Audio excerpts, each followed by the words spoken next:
toute la musique que j'aime. Et maintenant, comme d'habitude.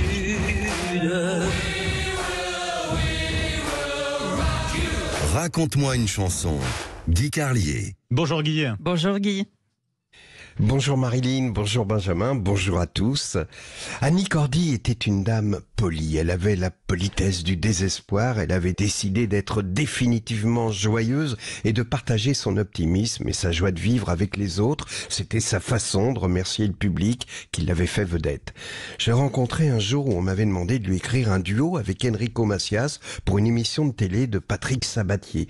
Alors j'avais trouvé une idée dont j'étais très fier, la chanson s'intitulait L'Étoile du Nord et la Croix du Sud, vous avez compris, Annie c'était l'Étoile du Nord, Enrico la Croix du Sud, le symbole œcuménique, et le refrain disait « Quand on regarde vers le ciel en oubliant nos certitudes, on voit briller d'un même soleil l'Étoile du Nord et la Croix du Sud ». J'en étais vraiment très fier, très content. Je donne le texte à Annie Cordy qui me dit « Oh là là, c'est beau, mais si on fait un duo avec Enrico, c'est pour délirer, c'est ce que le public attend, ils ont envie de s'amuser, tu comprends? Il faut qu'Enrico parle de couscous, moi de frites, il faut que tu mettes aussi le mot chachouka, c'est rigolo ça, la chachouka. » Alors j'étais un peu déçu et je suis revenu avec un texte où elle disait « Quand la chachouka m'appelle, je mange du couscous à Bruxelles ». Elle était ravie, elle s'est mise à chanter « Quand la chachouka nous appelle ». Aïe, oui, elle avait mal car elle souffrait beaucoup, elle était tombée la veille et s'était cassé le coccyx et malgré la douleur, elle n'avait pas annulé le gala prévu le lendemain en Bretagne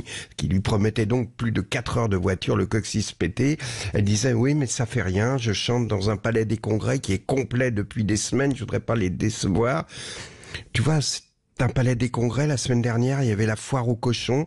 C'est mon public, j'en suis fier et je ne vais pas les emmerder avec des chansons dramatiques. C'est la moindre des politesses. De toute façon, je sais pas faire dans le drame. Tu vois, par exemple, quand Brel écrit « Ne me quitte pas, laisse-moi devenir l'ombre de ton chien », moi, ma chienne, elle s'appelle Pépette. Je vais quand même pas chanter « Laisse-moi devenir l'ombre de Pépette ».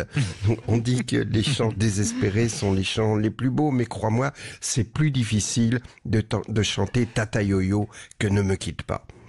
Quand Annie Cordy nous a quittés, Jean-Pierre Foucault a déclaré « Elle est partie au paradis des enchanteurs des samedis soirs télévisés, retrouver Carlos et Henri Salvador ». Oui, ça c'est son truc à Jean-Pierre Foucault, la métaphore paradisiaque. Il la ressort à chaque fois. Quand France Gall est morte, elle est partie retrouver Michel Berger au paradis blanc.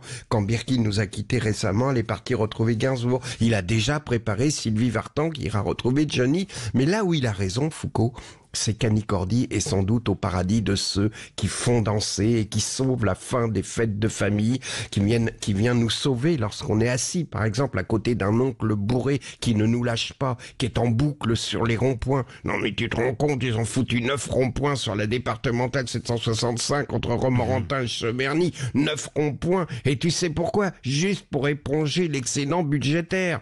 C'est dingue, dit, tu m'écoutes? Et à cet instant, la chenille qui vient de démarrer sur Tata Yo-Yo passe devant vous et vient vous sauver la vie en vous happant au passage. Et c'est ça le génie d'Annie Cordy, de nous sortir la tête des emmerdements. Alors ce matin, je vais faire passer la chenille devant vous. Vous allez oublier vos ennuis, car à partir de maintenant, rien n'est plus important que de savoir ce qu'il y a sous le grand chapeau de Tata Yo-Yo.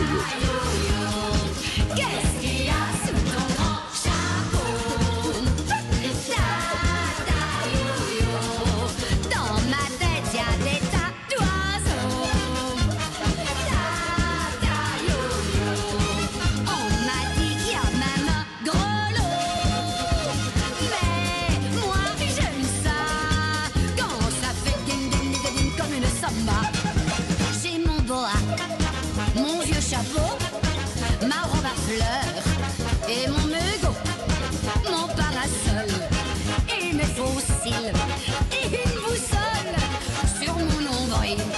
Les Brésiliens m'ont surnommé la folle de Rio, mais les enfants me donnent un nom plus rigolo. Oh, oh, oh, Tata Yo-Yo, qu'est-ce qu'il y a sous ton grand chapeau? Et ça fait du bien. Ah oui, c'est d'entendre bon de ça, l'entendre. Hein. Ouais. Quelle formidable femme en tout cas.